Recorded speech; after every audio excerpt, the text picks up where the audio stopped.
बेटा next topic हम discuss करने जा रहे हैं हाइब्रिडाइजेशन, है ना। केमिकल बॉन्डिंग के अंदर नेक्स्ट टॉपिक है हमारे पास हाइब्रिडाइजेशन, हिंदी में लिखा जाता है संकरण, राइट।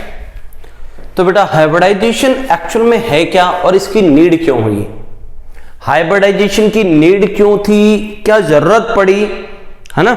तो कोवेलेंट बॉन्ड का जब हम फॉर्मेशन करते हैं तो बेटा इलेक्ट्रॉन की शेयरिंग से होता है, राइट। कोवेलेंट बॉन्ड का फॉर्मेशन किससे होता है बेटा, इलेक्ट्रॉन की शेयरिंग से होता है। अब हाइब्रिडाइजेशन क्यों हुआ, क्या जरूरत पड़ी, कैसे होता है, इन सब क्वेश्चन के आंसर आपको मिलेंगे। लेकिन उससे पहले हम एक CH4 का फॉर्मेशन कैसे हुआ इसको समझ करके देख लेते हैं, राइट। फिर हम हाइब्रिडाइजेशन के मुद्दे पे आएंगे। फर्स्ट हम ये चेक करना चाहते हैं कि CH4 का फॉर्मेशन कैसे हुआ होगा। कार्बन यहां पे नॉन मेटल है, कार्बन क्या है बेटा, नॉन मेटल है। हाइड्रोजन भी क्या है बेटा, नॉन मेटल है। और नॉन मेटल के बीच में कौन सा बॉन्ड बना होगा, कोवेलेंट बॉन्ड बना होगा, राइट। सहसंयोजक बंध बना होगा और इलेक्ट्रॉन की शेयरिंग से बना होगा, राइट। कार्बन और हाइड्रोजन दोनों ही नॉन मेटल हैं, इनके बीच में इलेक्ट्रॉन की शेयरिंग करा दी जाए, राइट, इलेक्ट्रॉनों की पार्टनरशिप कराई जाए तो किसका फॉर्मेशन हो जाता है, कोवेलेंट बॉन्ड का फॉर्मेशन होता है। कैसे हुआ जरा देखो। कार्बन का atomic number 6, electronic configuration 1s2 2s2 2p2। 2s में कितने इलेक्ट्रॉन है बेटा, 2, और 2p में कितने हैं, 3, सॉरी 2p में भी 2 है, राइट। ये हमारा आउटर मोस्ट शेल है। आउटर मोस्ट शेल दूसरा है तो उसके S सब शेल में 2 इलेक्ट्रॉन है। आउटर मोस्ट शेल दूसरा है, उसके P सब शेल में भी 2 इलेक्ट्रॉन है। ये सिचुएशन इसकी ग्राउंड स्टेट में है, मूल अवस्था में ग्राउंड स्टेट में ऐसा ही इलेक्ट्रॉनिक कॉन्फ़िगरेशन होता है कार्बन का। लेकिन CH4 में तो कार्बन ने 4 हाइड्रोजन के साथ 4 बॉन्ड का फॉर्मेशन कर रखा है। इसको देख के तो यही लगता है कि यहां पर 2 अनपेयर्ड इलेक्ट्रॉन प्रेजेंट है, 1 और 1 2, दीज आर अनपेयर्ड इलेक्ट्रॉन। ये पेयर्ड इलेक्ट्रॉन है, ये तो पेयर में है, और ये दोनों क्या है बेटा, अनपेयर्ड इलेक्ट्रॉन है। तो इसको देख कर क्या लगता है कि 2 अनपेयर्ड इलेक्ट्रॉन है, तो कितने बॉन्ड बनाने चाहिए, इसको 2 ही बॉन्ड बनाने चाहिए, राइट।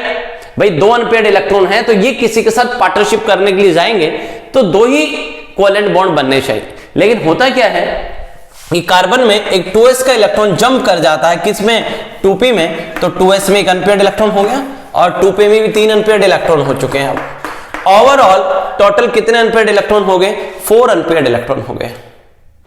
1 2 3 4 अनपेयर्ड इलेक्ट्रॉन प्रेजेंट है, 4 अयुग्मित इलेक्ट्रॉन है, right.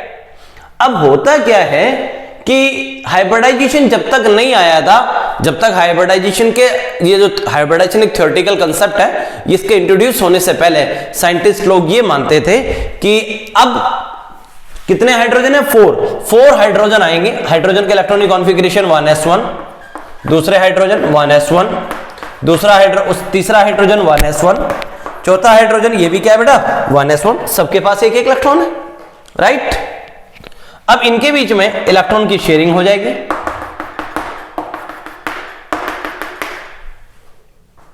2s orbital 1s orbital के साथ ओवरलैप होगा और एक इलेक्ट्रॉन की शेयरिंग करेगा और कोवेलेंट बॉन्ड का फॉर्मेशन हो गया। ऐसे ही 2p का एक ऑर्बिटल 1s के साथ इलेक्ट्रॉन की शेयरिंग करेगा, ओवरलैप करेगा और कोवेलेंट बॉन्ड का फॉर्मेशन कर लेगा। ये 2p ऑर्बिटल 1s के साथ ओवरलैप करेगा और इलेक्ट्रॉन की शेयरिंग से कोवेलेंट बॉन्ड बना लेगा। ये 2p ऑर्बिटल 1s के साथ इलेक्ट्रॉन की शेयरिंग करेगा और क्या बना लेगा, इलेक्ट्रॉन की शेयरिंग भी होगी, ओवरलैपिंग होगी और क्या बन जाएगा, कोवेलेंट बॉन्ड बन जाएगा। तो कोवेलेंट बॉन्ड का फॉर्मेशन जब होगा तो एटॉमिक ऑर्बिटल एक दूसरे को ओवरलैप करेंगे।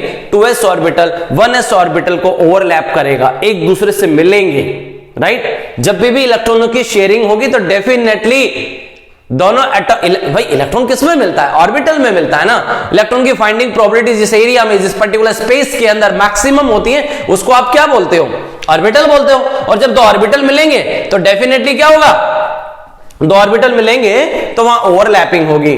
Penetration of 2 atomic orbital, 2 atomic orbital एक दूसरे के मिल जाते हैं, इसी को क्या बोला जाता है, ओवरलैपिंग। अब इस तरीके से अगर CH4 बना तो बेटा इस CH4 को देखते हैं हम, तो इसमें कार्बन का 2s ऑर्बिटल एक हाइड्रोजन के 1s ऑर्बिटल से ओवरलैप हुआ, कार्बन का ये 2p ऑर्बिटल हाइड्रोजन के 1s से ओवरलैप हुआ, कार्बन का 2p ऑर्बिटल इस हाइड्रोजन के 1s से ओवरलैप हुआ, कार्बन का 2p ऑर्बिटल इस हाइड्रोजन के 1s से ओवरलैप हुआ। राइट भाई, इस बॉन्ड का फॉर्मेशन 2s 1s से हुआ, एक का 2p 1s से, 2p 1s 2p 1s। Hydrogen का तो सभी में 1s है, लेकिन कार्बन का एक 2s और 3p ऑर्बिटल है।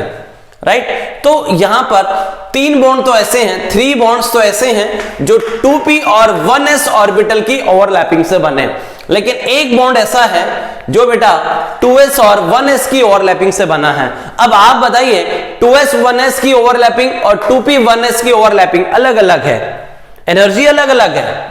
तो ये तीनों जो 2p 1s से जो तीनों बॉन्ड बने ये आपस में तो सेम होंगे, 2p 1s वाला बॉन्ड, 2p 1s वाला बॉन्ड, 2p 1s वाला, इन तीनों बॉन्ड की लेंथ, इन तीनों बॉन्ड की स्ट्रेंथ सेम होगी, लेकिन इन तीनों बॉन्ड की लेंथ 2s 1s से बने हुए बॉन्ड के इक्वल नहीं आ सकती, क्योंकि एनर्जी अलग अलग है बॉन्ड की। सर आपको कैसे पता एनर्जी अलग अलग है? देखो ये तो 1s कॉमन हो गया, लेकिन इसमें 2p और इसमें 2s, आप ही बता दो 2p और 2s, n प्लस l निकाल के देखो, इसके n की वैल्यू कितनी है 2, p के लिए l की वैल्यू हमने पहले सिखा रखा है 1, इलेक्ट्रॉनिक कॉन्फ़िगरेशन में बताया था, इलेक्ट्रॉनिक कॉन्फ़िगरेशन में डिस्कस किया था, p के लिए l की वैल्यू 1 होती है, n कितना है बेटा 2, s के लिए l की वैल्यू कितनी होती है 0, तो ये हो गया 3 और ये हो गया 2, इसका n प्लस l की वैल्यू 3 आ रही है, इसके n प्लस l की वैल्यू 2 आ रही है, तो जिसका n प्लस l ज्यादा है उसकी एनर्जी ज्यादा है भाई, जिसके लिए n प्लस l का टोटल ज्यादा है उसकी एनर्जी ज्यादा।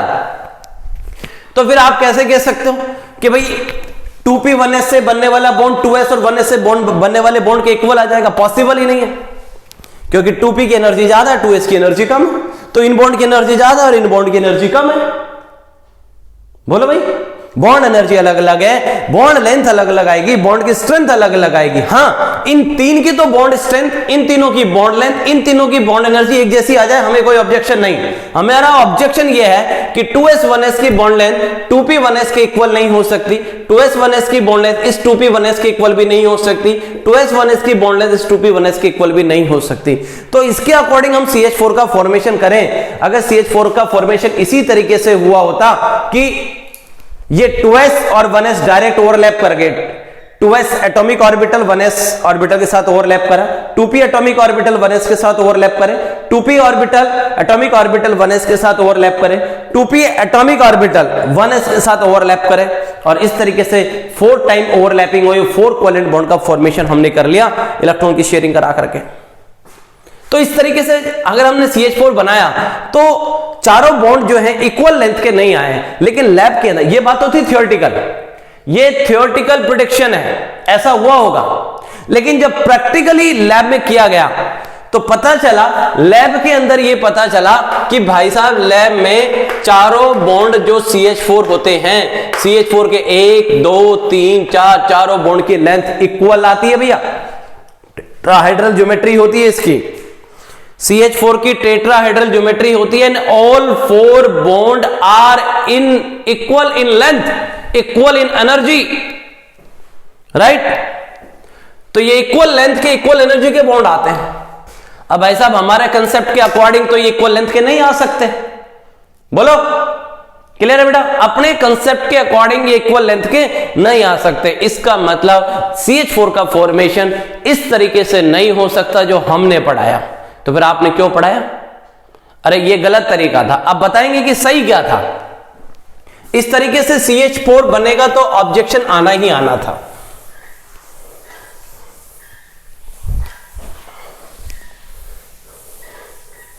एक्चुअल में CH4 का फॉर्मेशन कैसे होगा? तो बेटा CH4 का फॉर्मेशन हमने देखा कि हमने जो CH4 का फॉर्मेशन किया उसके अकॉर्डिंग 3 बॉन्ड तो एक जैसी लेंथ के आ रहे थे, लेकिन एक बॉन्ड अलग लेंथ का आ रहा था। जबकि लैब में क्या हुआ कि देखा गया कि चारों बॉन्ड इक्वल लेंथ के आते हैं। तो इस कॉन्ट्राडिक्शन को, इस कंफ्यूजन को डिसॉल्व करने के लिए, ये जो मतभेद पैदा हो गए, थियोरेटिकल कुछ और आता है, प्रैक्टिकली कुछ और आ रहा है, तो इस कॉन्ट्राडिक्शन को, इस कंफ्यूजन को डिसॉल्व करने के लिए, इसको दूर करने के लिए एक नया कंसेप्ट आया, हाइब्रिडाइजेशन। वो भी एक थियोरेटिकल कंसेप्ट है। CH4 में जो ये प्रॉब्लम आई, इस प्रॉब्लम को शॉर्ट आउट करने के लिए, इस प्रॉब्लम को सॉल्व करने के लिए, क्योंकि थ्योरेटिकल प्रोडक्शन अलग बता रहा है, प्रैक्टिकली आ रही है चारों लेंथ सेम आ रही है, थ्योरेटिकली चारों लेंथ सेम नहीं आती CH4 के अंदर। तो इस कॉन्ट्राडिक्शन को, इस मतभेद को, इस कंफ्यूजन को डिसॉल्व करने के लिए, हल करने के लिए क्या किया गया बेटा, एक नया थ्योरेटिकल कॉन्सेप्ट इंट्रोड्यूस कराया जिसका नाम क्या था, हाइब्रिडाइजेशन। तो जरा देखो, अब हम बताते हैं इसका फॉर्मेशन कैसे हुआ होगा। आउटर मोस्ट शेल कौन सा है बेटा, 2s, इसमें 2 इलेक्ट्रॉन। 2p में कितने हैं बेटा, 2 इलेक्ट्रॉन। ये इसकी ग्राउंड स्टेट में है, लेकिन एक्साइटेड स्टेट में क्या होगा, 2s का एक इलेक्ट्रॉन जंप करेगा किस में, 2p में। 2s में एक इलेक्ट्रॉन, 2p में 3 इलेक्ट्रॉन हो गए, ठीक है। 2s में एक इलेक्ट्रॉन है और 2p में 3 इलेक्ट्रॉन, तो टोटल 4 अनपेयर्ड इलेक्ट्रॉन आपके पास प्रेजेंट है। तो अब ये एटॉमिक ऑर्बिटल है, अभी तक ये एटॉमिक ऑर्बिटल और ये भी क्या है, एटॉमिक ऑर्बिटल है। तो ये सीधे ओवरलैपिंग के लिए नहीं जाएंगे हाइड्रोजन के पास, ये सीधे के सीधे हाइड्रोजन के पास ओवरलैपिंग के लिए नहीं जाएंगे। उससे पहले ये एटॉमिक ऑर्बिटल आपस में इंटरमिक्स हो जाएंगे। क्या हो जाएंगे बेटा, इंटरमिक्स।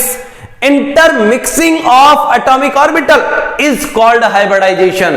तो ये ऑर्बिटल जो है पहले इंटरमिक्स होंगे और उस प्रोसेस को क्या बोलेंगे, हाइब्रिडाइजेशन। एक s और 3p, एक s 1 2 3, एक s और 3p ऑर्बिटल पहले इंटरमिक्स हो जाएंगे, राइट। इंटरमिक्स होकर के 4 नए ऑर्बिटल बनाएंगे। जितने ऑर्बिटल इंटरमिक्स होंगे उतने ही नए ऑर्बिटल बनेंगे, राइट। और बनने वाले ऑर्बिटल को क्या बोलोगे, हाइब्रिड ऑर्बिटल। क्या बोलोगे बेटा, हाइब्रिड ऑर्बिटल। एक s और 3p मिक्स हुए तो टोटल नए ऑर्बिटल कितने बनेंगे, 4, और सबका नाम हो जाएगा sp3 hybrid orbital, sp3 hybrid orbital, sp3 hybrid orbital. And this phenomena is called hybridisation, intermixing of atomic orbital, right. तो इसी को ही क्या बोला जा रहा है, हाइब्रिडाइजेशन बोला जा रहा है। और सब में एक एक अनपेयर्ड इलेक्ट्रॉन प्रेजेंट है। अभी ओवरलैपिंग नहीं कराई, हाइड्रोजन के साथ ओवरलैपिंग नहीं कराई। अभी एटॉमिक ऑर्बिटल जो कार्बन के थे, ये एटॉमिक ऑर्बिटल आपस में इंटरमिक्स हो गए हैं और सेम एनर्जी के, सेम शेप के, identical energy, identical shape, right, identical length के नए ऑर्बिटल तैयार कर दिए हैं। ये जो नए ऑर्बिटल तैयार हुए हैं ये आइडेंटिकल शेप के हैं, आइडेंटिकल एनर्जी के हैं। अब कोई s नहीं है, कोई p नहीं है, सब sp3 ऑर्बिटल हैं, sp3 हाइब्रिड ऑर्बिटल है, राइट। ये एटॉमिक ऑर्बिटल इंटरमिक्स हुए, इस प्रोसेस को हाइब्रिडाइजेशन बोला और नए हाइब्रिड ऑर्बिटल का फॉर्मेशन हुआ, राइट। और इन हाइब्रिड ऑर्बिटल जो है, इन सब की एनर्जी आपस में सेम है। अब कोई s कोई p नहीं है, सब क्या हो गए हैं, sp3 हो चुके हैं, राइट। तो यहां पर कौन सा हाइब्रिडाइजेशन हुआ, sp3 हाइब्रिडाइजेशन, एक s और 3p मिक्स हुए। अब ये जो हाइब्रिड ऑर्बिटल है,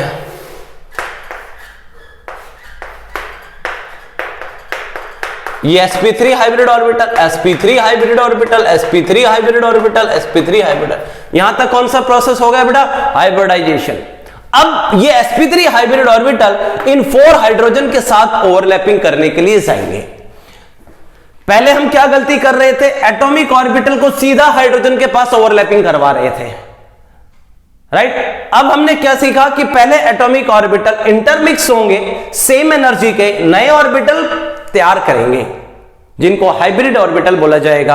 और ये जो हाइब्रिड ऑर्बिटल है, hybrid orbital, right, hybrid orbital, और ये क्या है बेटा, एटॉमिक ऑर्बिटल। तो ये हाइब्रिड ऑर्बिटल जो है ये जाएंगे किसके लिए, ओवरलैपिंग के लिए। अब 4 हाइड्रोजन आएगा, 1s1 1s1 1s1 1s1, इनमें ओवरलैपिंग हो जाएगी। अब ओवरलैपिंग होगी, तो ओवरलैपिंग किस किस के बीच में हुई, sp3 हाइब्रिड ऑर्बिटल और हाइड्रोजन का 1s ऑर्बिटल। कार्बन का तो sp3 हाइब्रिड ऑर्बिटल, हाइड्रोजन का बेटा, हाइड्रोजन का 1s ऑर्बिटल, कार्बन का कौन सा है, sp3 हाइब्रिड ऑर्बिटल एक दूसरे को ओवरलैप करेगा, इलेक्ट्रॉन की शेयरिंग होगी और कोवेलेंट बॉन्ड बन जाएगा, राइट। 1 2 3 4 कोवेलेंट बॉन्ड बनेंगे। अब देखो जरा,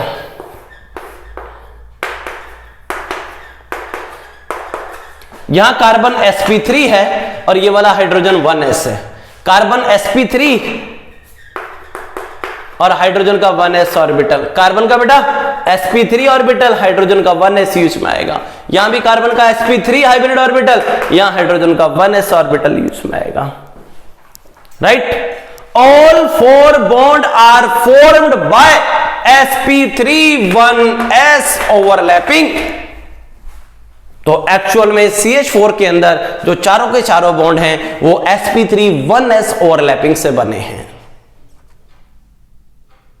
तो पहले इंटरमिक्सिंग होगी जिसको हाइब्रिडाइजेशन बोलेंगे, और उसके बाद ये हाइब्रिड ऑर्बिटल इन हाइड्रोजन के साथ, हाइड्रोजन के जो एटॉमिक ऑर्बिटल है इनके साथ ओवरलैपिंग करेंगे और चारों बॉन्ड एक जैसी लेंथ के आ जाएंगे। All four bond are equal in length because they have same type of overlapping. सब में एक जैसी ओवरलैपिंग है, sp3 1s sp3 1s sp3 1s sp3 1s, तो चारों बॉन्ड इक्वल लेंथ के आ जाएंगे, आपके बाद इक्वल एनर्जी के आ जाएंगे।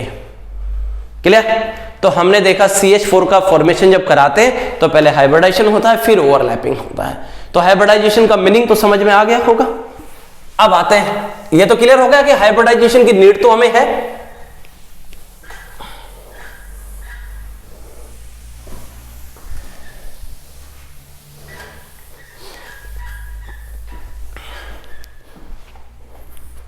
अब आते बेटा इसके डेफिनेशन पे, इसकी परिभाषा क्या, डेफिनेशन क्या है इसकी,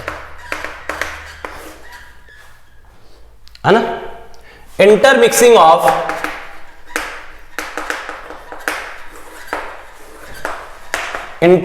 of atomic orbital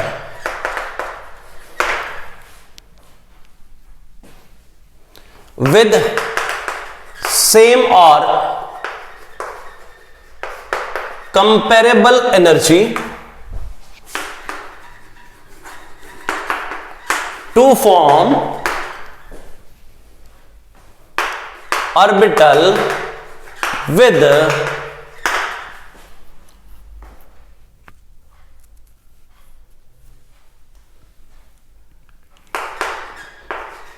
identical energy, identical shape, energy। देखो, इंटरमिक्सिंग ऑफ एटॉमिक ऑर्बिटल, आपके पास जो एटॉमिक ऑर्बिटल है उनकी इंटरमिक्सिंग करानी, और जिनकी इंटरमिक्सिंग हो रही है उनकी एनर्जी सेम हो या कंपेरेबल हो, मतलब बहुत ज्यादा डिफरेंस भी नहीं होना चाहिए। राइट, एनर्जी सेम हो या अप्रॉक्स सेम हो, लगभग समान हो। Intermixing of atomic orbital, atomic orbital की इंटरमिक्सिंग, लेकिन वो एटॉमिक ऑर्बिटल सेम एनर्जी के हो या फिर कंपेरेबल एनर्जी, यानी कि माइनर डिफरेंस हो एनर्जी में, बहुत ज्यादा डिफरेंस एनर्जी में नहीं, और to form orbital with identical shape और एनर्जी। उसके बाद नए ऑर्बिटल तैयार होंगे और वो नए ऑर्बिटल जो बनेंगे वो एक जैसी शेप के होंगे, एक जैसी एनर्जी के होंगे, और इनको क्या बोला जाएगा बेटा, हाइब्रिड ऑर्बिटल बोलेंगे बनने वाले ऑर्बिटल को, और इस प्रोसेस को क्या बोल दोगे, हाइब्रिडाइजेशन। राइट, तो हिंदी में बात करें हम तो परमाणु कक्षक इंटरमिक्स हो जाएंगे जिनकी एनर्जी समान या लगभग समान हो, और उसके बाद नए ऑर्बिटल तैयार करेंगे जिनकी आइडेंटिकल शेप होगी, एक समान शेप होगी, एक समान ऊर्जाएं होंगी, एनर्जी होंगी, और इन बनने वाले ऑर्बिटल को क्या बोलेंगे, हाइब्रिड ऑर्बिटल संकृत कक्षक। बनने वाले ऑर्बिटल को क्या बोलेंगे, हाइब्रिड ऑर्बिटल संकृत कक्षक, और इस प्रोसेस को हाइब्रिडाइजेशन। क्लियर? अब कुछ इंपॉर्टेंट बातें हैं जो हाइब्रिडाइजेशन से रिलेटेड है। तो पहला पॉइंट आता है हाइब्रिडाइजेशन से रिलेटेड में कि जितने एटॉमिक ऑर्बिटल इंटरमिक्स होंगे उतने ही हाइब्रिड ऑर्बिटल बनेंगे, मतलब बनने वाले ऑर्बिटल का नंबर उतना ही होगा जितने इंटरमिक्स होंगे। नंबर ऑफ हाइब्रिड ऑर्बिटल, मतलब नए ऑर्बिटल जो बनेंगे उनको क्या बोलते हैं हम, हाइब्रिड। हाइब्रिडाइजेशन के बाद जो नए ऑर्बिटल बनेंगे जिनकी एनर्जी सेम होगी उनका नाम क्या होगा, hybrid orbital. Number of hybrid orbital equals to number of intermixing orbital, intermixing atomic orbital. तो जितने एटॉमिक ऑर्बिटल इंटरमिक्स होंगे उतने ही नए हाइब्रिड ऑर्बिटल बनेंगे।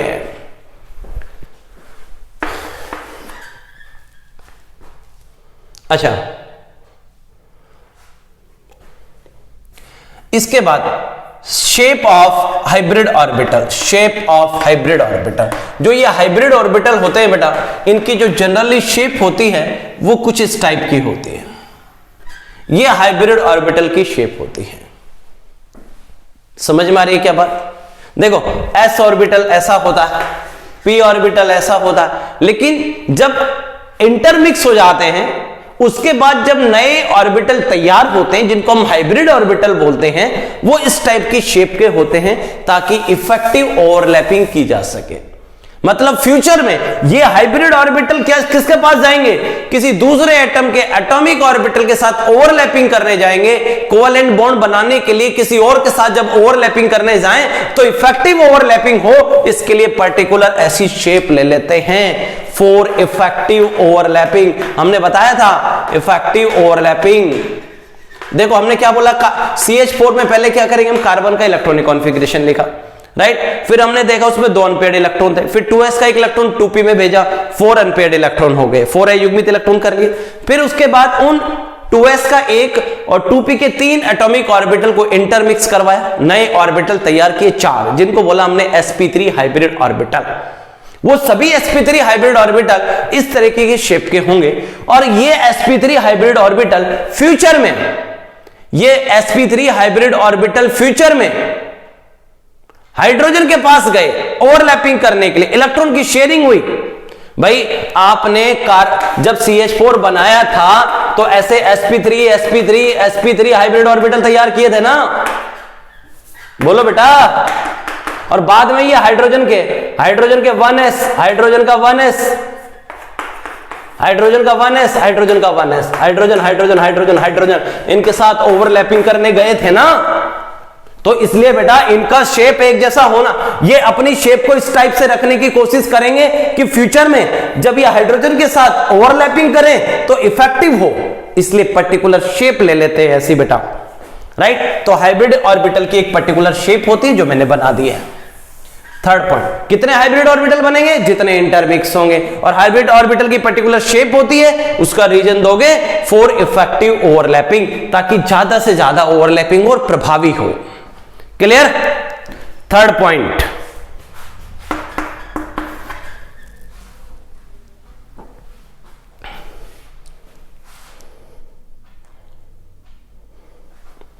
हाइब्रिडाइजेशन का जो यूज किया जाता है, hybridisation is used to determine geometry. Molecule की अगर आपको ज्योमेट्री पता करनी हो, उसमें हाइब्रिडाइजेशन बहुत हेल्पफुल है। हाइब्रिडाइजेशन की हेल्प से आप ज्योमेट्री डिसाइड कर सकते हो। कैसे? सुनो, ध्यान से सुनो। जैसे हमने CH4 जब बनाया, तो CH4 जब बनाया तो कार्बन का electronic configuration 1s2 2s2 2p2। 2s में कितने इलेक्ट्रॉन थे बेटा? 2। 2p में कितने थे? 2। 2s का एक जंप करा दिया था 2p में। अब क्या कराया था? इनका इंटरमिक्सिंग, नए ऑर्बिटल तैयार किए थे। sp3 हाइब्रिड ऑर्बिटल, sp3 एक s और 3 p मिले थे, राइट। अब ये जो हाइब्रिड ऑर्बिटल है बेटा, ये जो हाइब्रिड ऑर्बिटल तैयार हुए हैं, ये जो हाइब्रिड ऑर्बिटल है, ये जो हाइब्रिड ऑर्बिटल तैयार हुए, कौन से वाले? ये वाले, ठीक। ये हाइब्रिड ऑर्बिटल जो बने हैं, ये हाइब्रिड ऑर्बिटल किसके हैं? कार्बन के। कार्बन CH4 के अंदर कार्बन जो है वो सेंट्रल एटम है। कैसा एटम है बेटा? सेंट्रल एटम है। हाइड्रोजन कभी भी सेंट्रल एटम नहीं होता। पहली बात, हाइड्रोजन कभी भी सेंट्रल एटम नहीं होता, और जनरली सेंट्रल एटम वो होता है जिसकी EN कम हो। वैसे तो कार्बन की EN हाइड्रोजन से ज्यादा है ना, कार्बन की EN हाइड्रोजन से ज्यादा है, ठीक। और हम कहते हैं कि सेंट्रल एटम वो बनता है जिसकी EN कम होती है, लेकिन एक एक्सेप्शन है कि हाइड्रोजन कभी भी सेंट्रल एटम नहीं हो सकता। हाइड्रोजन कभी भी सेंट्रल एटम नहीं होता। सेंट्रल एटम कौन है बेटा? कार्बन। तो ये जो कार्बन के हाइब्रिड ऑर्बिटल हैं, ये जो कार्बन के हाइब्रिड ऑर्बिटल हैं, कार्बन के चारों तरफ खुद को ऐसे एडजस्ट कर लेते हैं, एक फिक्स पोजीशन को एक्वायर कर लेते हैं, एक फिक्स पोजीशन पे जाके लग जाते हैं, जिससे क्या होगा, रिपल्शन को कम किया जा सके। किसको? रिपल्शन। ऑर्बिटल के बीच में, जो ऑर्बिटल के अंदर इलेक्ट्रॉन रहेंगे उनके बीच में रिपल्शन ना हो। ऑर्बिटल्स में जो इलेक्ट्रॉन हैं, हाइब्रिड ऑर्बिटल जो हैं, इनमें इलेक्ट्रॉन भी हैं, तो ये हाइब्रिड ऑर्बिटल, सेंट्रल एटम के हाइब्रिड ऑर्बिटल अपने आप को इस तरीके से एडजस्ट कर लेते हैं कि एक फिक्स पोजीशन एक्वायर कर लेंगे। क्या कर लेंगे? एक फिक्स पोजीशन अचीव कर लेते हैं, उसमें से वहीं पे रहेंगे फिर वो, ताकि रिपल्शन को कम किया जा सके। Right? Hybridisation is used to determine the geometry. अरे बोलो, इसका यूज ज्योमेट्री को डिटरमाइन करने में कैसे किया जा सकता है? इसका रीजन देंगे कि हाइब्रिड ऑर्बिटल सेंट्रल एटम के हाइब्रिड ऑर्बिटल अपने आप को इस तरीके से एडजस्ट कर लेंगे एक फिक्स पोजीशन पे, जिससे कि रिपल्शन कम से कम हो, रिपल्शन मिनिमम हो। राइट? तो जब पोजीशन फिक्स हो जाएगी, तो जहां ये हाइब्रिड ऑर्बिटल अपने आप को एडजस्ट करेगा, जैसे मैं बोलूं कि कार्बन के ये जो 4 ऑर्बिटल हैं खुद को ऐसे एडजस्ट कर ले, एक ने यहां एडजस्ट कर लेगा, एक यहां एडजस्ट कर लेगा, एक यहां, एक यहां, एक हाइब्रिड ऑर्बिटल यहां पे आएगा, एक हाइब्रिड ऑर्बिटल यहां है, एक हाइब्रिड ऑर्बिटल यहां है, एक हाइब्रिड ऑर्बिटल यहां है, और सबने अपनी अपनी पोजीशन को फिक्स कर लिया है ताकि रिपल्शन को कम किया जा सके। फ्यूचर में इस हाइब्रिड ऑर्बिटल के पास हाइड्रोजन ओवरलैप करने आएगा, इसके पास हाइड्रोजन ओवरलैप करने आएगा, इसके पास हाइड्रोजन ओवरलैप करने आएगा, इसके पास हाइड्रोजन ओवरलैप करने आएगा। तो हम अब ज्योमेट्री बता सकते हैं। ज्योमेट्री तब बताई जा सकती है जब ऑर्बिटल की पोजीशन फिक्स हो। राइट? और हाइब्रिडाइजेशन का यूज ज्योमेट्री के डिटर्मिनेशन में किया जाता है। उसका रीजन यही है कि सेंट्रल एटम के हाइब्रिड ऑर्बिटल सेंट्रल एटम के अराउंड अपने आप को इस तरीके से एडजस्ट कर लेते हैं, जिससे कि रिपल्शन को मिनिमाइज किया जा सके। तो ज्योमेट्री भी फिक्स हो जाएगी। शेप डिसाइड करने में बहुत इंपॉर्टेंट, ज्योमेट्री शेप डिसाइड करने में हाइब्रिडाइजेशन का बड़ा रोल है। 4th point, vacant orbital, vacant, half filled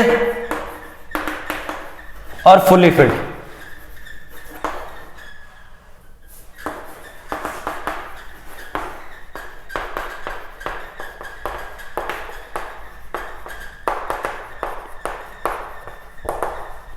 hybridisation में कौन कौन पार्टिसिपेट कर सकता है? हाइब्रिडाइजेशन में बेटा, हाइब्रिडाइजेशन में रिक्त कक्षक, वैकेंट भी, हाफ फील्ड भी, फुली फील्ड भी।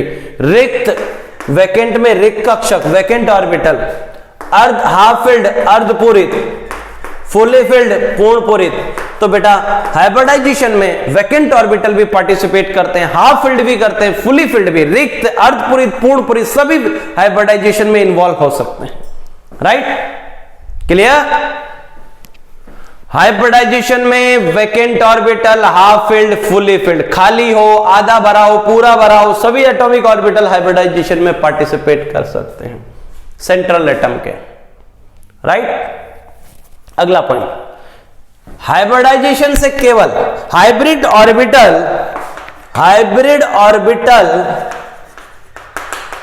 Use to form sigma bond. Hybrid orbital का यूज किसमें किया जाता है? सिग्मा बॉन्ड के फॉर्मेशन में। एक बात समझ में आई कि पाई बॉन्ड का फॉर्मेशन हाइब्रिड ऑर्बिटल से नहीं होता।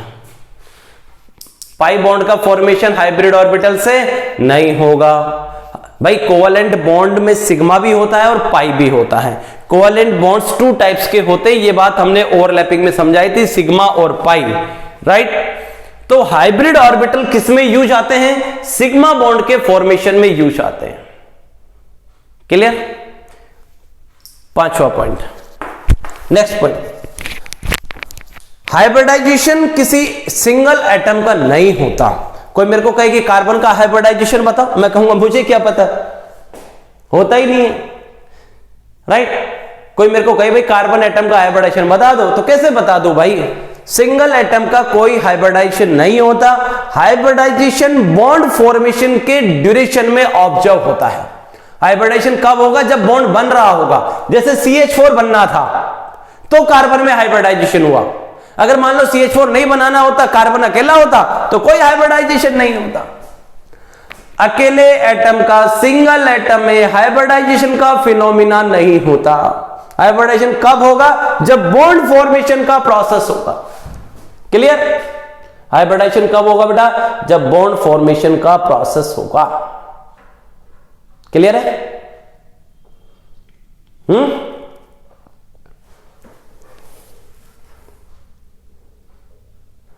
तो बेटा एक बार ये सारे स्टेप देख लो। कितने हाइब्रिड ऑर्बिटल बनेंगे? जितने इंटरमिक्स होंगे एटॉमिक ऑर्बिटल। हाइब्रिड ऑर्बिटल एक पर्टिकुलर शेप रखते हैं ताकि इफेक्टिव ओवरलैपिंग हो फ्यूचर में। हाइब्रिडाइजेशन का यूज ज्योमेट्री के डिसीजन में किया जाता है, ज्योमेट्री को डिटरमाइन करने में किया जाता है, क्योंकि हाइब्रिड ऑर्बिटल जो होते हैं वो अपने आप को सेंट्रल एटम के अराउंड जो होते हैं एडजस्ट कर लेते हैं, अपनी पोजीशन को फिक्स कर लेते हैं ताकि रिपल्शन को कम किया जा सके उनके बीच में, राइट। और हाइब्रिडाइजेशन में vacant orbital, half filled, fully field, रिक्त, अर्धपूरित, पूर्णपूरित सभी पार्टिसिपेट कर सकते हैं। अगला हमने बताया हाइब्रिड ऑर्बिटल से किसका फॉर्मेशन होता है? केवल सिग्मा बॉन्ड का फॉर्मेशन होता है। नेक्स्ट पॉइंट हमने बताया कि हाइब्रिड ऑर्बिटल जो होते हैं, हाइब्रिड ऑर्बिटल जो होते हैं बेटा, उससे किसका फॉर्मेशन होता है? केवल सिग्मा बॉन्ड का। और हमने बताया कि हाइब्रिडाइजेशन पर्टिकुलर किसी एटम का नहीं होता। हाइब्रिडाइजेशन जो होता है बॉन्ड फॉर्मेशन जब हो रहा होगा उस टाइम ऑब्जर्व होगा। क्लियर है? चल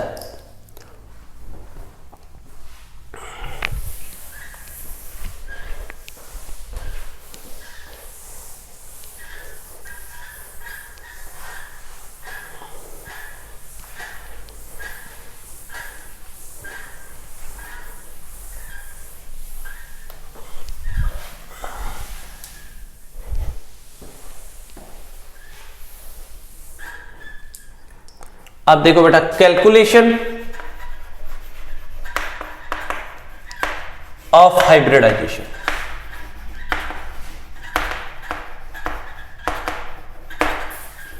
ठीक है, अब हाइब्रिडाइजेशन कैसे पता करेंगे? उसके लिए फॉर्मूला यूज लेंगे, Z equals to 1/2 number of valence electron in central atom.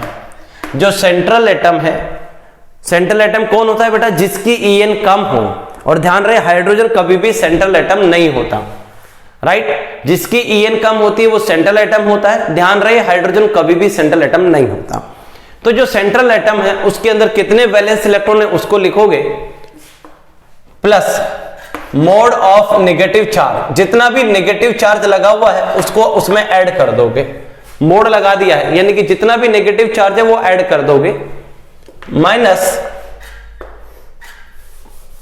Mode of positive charge. यहां तो खैर मोड लगाने की जरूरत नहीं है, फिर भी मैं लगा देता हूं, mode of positive charge, right.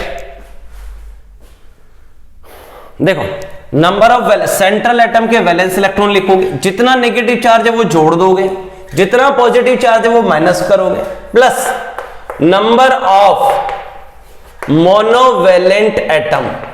Monovalent atom ऐसे एटम जो केवल एक ही बॉन्ड बनाते हैं, जिनकी वैलेंसी 1 होती है। वैलेंसी कितनी है? 1। मोनोवेलेंट एटम तो कौन कौन से होते हैं मोनोवेलेंट एटम? जैसे fluorine, chlorine, bromine, iodine, hydrogen, ये क्या होते हैं बेटा? मोनोवेलेंट एटम होते हैं, राइट। इन सबसे इस फॉर्मूले से किसकी वैल्यू निकाल लाओगे? Z।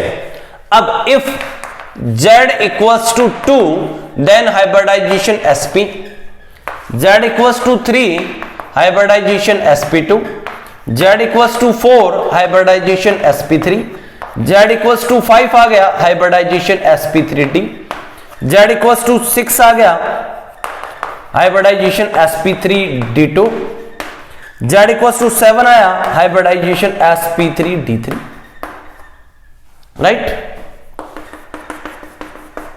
अब एग्जांपल देखो, CH4 में आपको निकालना है, तो Z इक्वल्स टू 1/2 इंटू, अच्छा इसके अलावा अगर आपको लॉन पेयर पता, ये तो यहां से आ जाएगा हाइब्रिडाइजेशन। चलो ठीक है, देखेंगे पहले एक बार हाइब्रिडाइजेशन निकालते हैं। Z equals to 1/2 number of valence electron in central atom. Hydrogen कभी भी सेंट्रल एटम नहीं होता, कार्बन सेंट्रल एटम है, तो कार्बन का एटॉमिक नंबर कितना होता है बेटा? 6। तो 1s2 2s2 2p2। तो आउटर मोस्ट शेल में कितने इलेक्ट्रॉन है? 2 और 2 4, 4 इलेक्ट्रॉन है। तो number of valence electron in central atom कितने हो जाएगा बेटा? 4 तो हो गए इसके पास क्या? 4 हो गए वैलेंस इलेक्ट्रॉन किसके पास? सेंट्रल एटम के पास। प्लस नेगेटिव चार्ज है क्या? नहीं। माइनस पॉजिटिव चार्ज है क्या? नहीं। प्लस चार्ज तो है ही नहीं इसके ऊपर। Number of monovalent atom, hydrogen monovalent atom है। कितने मोनोवेलेंट एटम है बेटा? 4। तो ये आ जाएगा 4 और 4 कितना हो गया? 8 divide by 1/2। Z equals to आ जाएगा बेटा 4। Z इक्वल्स टू 4 आ गया तो आपके पास हाइब्रिडाइजेशन क्या आ जाएगा बेटा? sp3। लॉन पेयर निकालो। लॉन पेयर इक्वल्स टू क्या होगा? Z माइनस ऐसे इलेक्ट्रॉन जिन्होंने बॉन्ड फॉर्मेशन में पार्टिसिपेट नहीं किया उनको क्या बोल देते हैं हम? Lone pair. ऐसे इलेक्ट्रॉन जो बॉन्ड फॉर्मेशन में पार्टिसिपेट नहीं कर पाए उनको क्या बोल दिया जाता है? Lone pair. तो बेटा लॉन पेयर इक्वल्स टू क्या हो जाएगा? Z minus surrounding atom. Z minus surrounding atom. तो बेटा Z की वैल्यू कितनी है आपके पास? 4 माइनस सेंट्रल एटम के सराउंडिंग में कितने एटम है? ये सेंट्रल एटम, इसके सराउंडिंग में 4 एटम। 4 माइनस 4 आंसर आ गया 0। राइट? लॉन पेयर कितना हो गया बेटा? 0। अगला देखो NH3। तो Z इक्वल्स टू क्या होता है? 1/2। सेंट्रल एटम कौन बनेगा? नाइट्रोजन। हाइड्रोजन कभी नहीं बनता। तो नाइट्रोजन का एटॉमिक नंबर कितना है बेटा? 7। 1s2 2s2 2p3। तो आउटर मोस्ट शेल में कितने इलेक्ट्रॉन हो गए? 3 + 2 5। Number of valence electron in central atom हो गया बेटा 5। कोई चार्ज नहीं है, ना तो नेगेटिव चार्ज है ना positive charge. +0 -0 plus number of monovalent atom, hydrogen monovalent atom कितने हैं बेटा? 3। ये टोटल हो गया 1/2। 5 + 3 कितना हो गया बेटा? 8। आंसर आ गया 4। Z की वैल्यू क्या आ गई बेटा? 4। Z इक्वल्स टू 4 आ गया। Z equals to 4 it means hybridisation क्या आएगा बेटा? sp3। लॉन पेयर निकालो। Lone pair equals to Z minus surrounding atom. Z minus surrounding atom. Z की वैल्यू कितनी आई है बेटा? 4। सराउंडिंग एटम कितने हैं? नाइट्रोजन सेंट्रल एटम है, इसके सराउंडिंग में ये है। कितने एटम है? 3। 4 - 3 1 लॉन पेयर आ गया। तो NH3 की पिक्चर के अंदर नाइट्रोजन के पास ऐसा एक इलेक्ट्रॉनों का सेट है जो बॉन्ड फॉर्मेशन में इन्वॉल्व नहीं हो पाया, जिसका नाम क्या है बेटा? Lone pair. Right?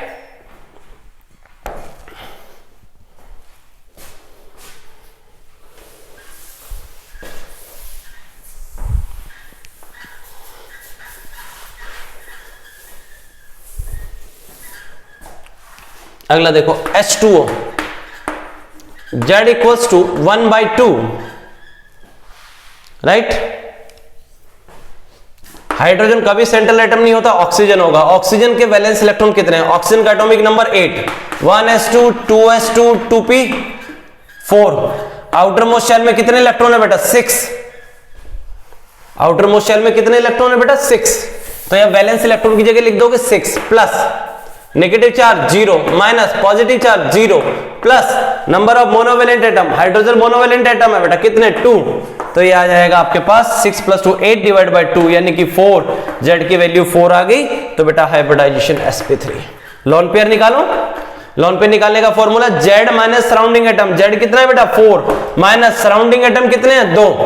Oxygen central atom है, सराउंडिंग में 2 हाइड्रोजन है, तो लॉन पेयर कितना आ जाएगा? 2। तो H2O के पास 2 लॉन पेयर हैं। H3O plus Z equals to 1/2। Central atom कौन बनेगा? ऑक्सीजन। ऑक्सीजन के अंदर वैलेंस इलेक्ट्रॉन कितने होते हैं बेटा? 6 plus negative charge, mode of negative charge, negative charge नहीं है 0 माइनस पॉजिटिव चार्ज, जितना पॉजिटिव है उतना माइनस कर दो। कितना positive? 1 -1 plus number of monovalent atom, number of monovalent atom 3। भैया नेगेटिव चार्ज नहीं था 0 लिख दिया, पॉजिटिव चार्ज था 1 लिख दिया। नंबर ऑफ मोनोवेलेंट एटम 3, ये आ गया 1/2। 6 - 1 कितना हो गया? 5। 5 + 3 8। आपके पास आ गया बेटा Z की वैल्यू कितनी आ गई? 4। Z की वैल्यू 4 तो हाइब्रिडाइजेशन sp3। लॉन पेयर बताओ बेटा, Z minus surrounding atom, Z कितना है बेटा 4, ऑक्सीजन सेंट्रल एटम है, सराउंडिंग में कितने एटम है 3, 4 माइनस 3 1, ये लॉन पेयर आ जाएगा।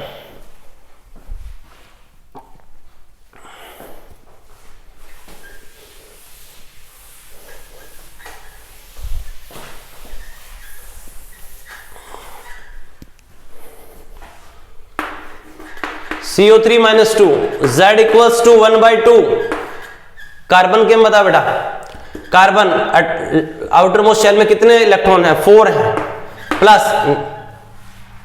भाई कार्बन एटॉमिक नंबर 6 होता है ना, 1s2 2s2 2p2, outer most shell में कितने इलेक्ट्रॉन है 2 + 2 4, negative charge plus negative charge, negative charge कितना है -2, तो 2 जोड़ दो, माइनस पॉजिटिव चार्ज है नहीं 0, plus number of monovalent atom नहीं है, मोनोवेलेंट कौन है fluorine chlorine bromine iodine hydrogen नहीं है 0, ये आ जाएगा 1/2, 4 + 2 कितना आ जाएगा बेटा 6, ये आ जाएगा 3, जेड की वैल्यू 3 आ गई बेटा, हाइब्रिडाइजेशन क्या हो जाएगा sp2, लॉन पेयर निकालो, Z minus surrounding atom, Z कितना है बेटा 3, सराउंडिंग एटम भी कितने, ये सेंट्रल एटम है, सराउंडिंग एटम ऑक्सीजन है, कितने हैं 3, 3 - 3, लॉन पेयर क्या जाएगा 0।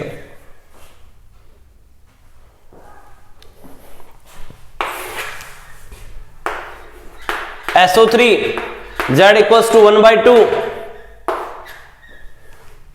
Sulphur atomic number 16, 1s2 2s2 2p6 3s2 3p4, right, outer most shell में कितने इलेक्ट्रॉन है बेटा 6, तो यह क्या लिख दोगे 6 प्लस, कोई चार्ज है क्या नहीं, नेगेटिव चार्ज होता है तो जोड़ देते हैं, प्लस 0 नहीं है, पॉजिटिव चार्ज है तो माइनस कर दो नहीं है 0, plus number of monovalent atom नहीं है 0, 6 / 2, जेड की वैल्यू 3, हाइब्रिडाइजेशन बेटा 3 है तो sp2, लॉन पेयर निकालो, Z minus surrounding atom, Z कितना है 3, सराउंडिंग एटम कितना है बेटा, जेड की वैल्यू 3, सराउंडिंग एटम भी 3, 3 - 3, लॉन पेयर 0, कर लोगे।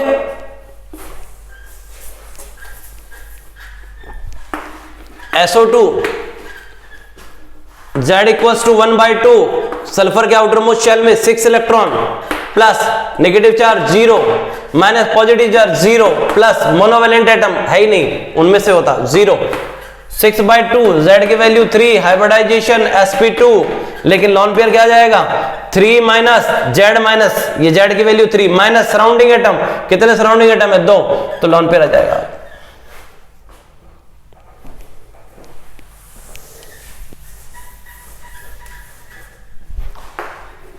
नेक्स्ट है बेटा SO4 - 2, Z equals to 1/2, sulphur 6 plus negative charge कितना है 2, minus positive charge 0, plus monovalent atom 0, monovalent atom है ही नहीं, ऑक्सीजन तो बाइवेलेंट भी होता है और बाइवेलेंट होता है, मोनोवेलेंट चाहिए, इनमें से नहीं है, 1/2, 6 + 2 8, यह आ जाएगा 4, Z की value 4, hybridisation sp3, lone pair बताओ, Z माइनस यानी कि 4 माइनस सराउंडिंग एटम कितने बेटा 4, 4 - 4 0, कर लोगे।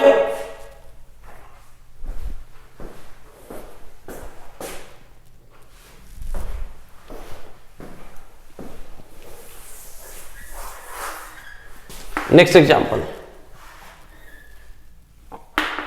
PCl5, Z equals to 1/2, phosphorus 7 8 15 atomic number है, 1s2 2s2 2p6 3s2 3p3, outer most shell में कितने इलेक्ट्रॉन है बेटा 5, plus negative charge 0, minus positive charge 0, monovalent atom, fluorine chlorine bromine iodine और हाइड्रोजन मोनोवेलेंट है, कितने है बेटा 5, 5 + 5 10, 1/2 से डिवाइड हुआ 1/2 × 10, जेड की वैल्यू आ गई बेटा 5, जेड की value 5, hybridisation sp3d, lone pair बताओ, जेड की value 5, surrounding atom 5, lone pair आ जाएगा 0।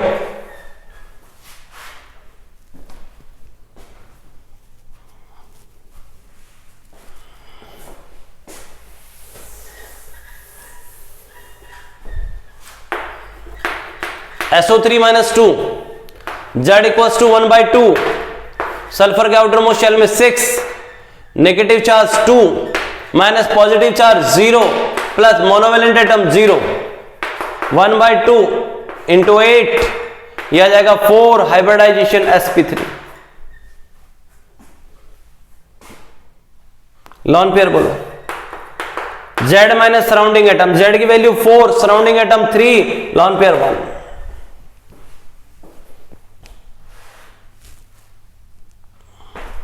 क्लियर है बेटा? इस तरीके से आप हाइब्रिडाइजेशन फाइंड आउट कर सकते हो। नेक्स्ट लेक्चर में हम इसके और एग्जांपल करेंगे जिनके अंदर हम हाइब्रिडाइजेशन को फाइंड आउट करेंगे। ओके, इस लेक्चर को फिनिश करते हैं।